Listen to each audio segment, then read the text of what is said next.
Did you know Windows 11 is secretly saving everything you search?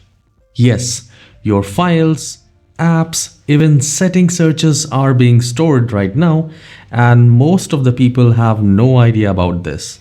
This feature is called Store My Search History, and it quietly tracks your search activity, which means privacy is at risk.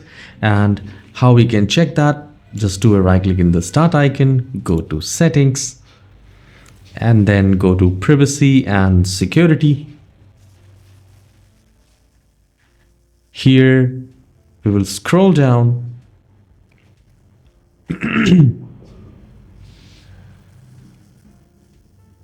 Now under Windows permissions, you will find search history, search apps.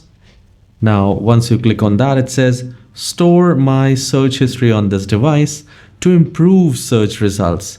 You can turn it off, and you can also clear device search history. Once you clear device search history, all the stored data will be removed as far as the search history is concerned. Now your PC becomes more private, less tracking, cleaner background activity, and safer personal data. Share this with every Windows 11 user because almost no one knows this setting exists. And please don't forget to hit the like and subscribe. I'll see you in the next video. Have a wonderful day.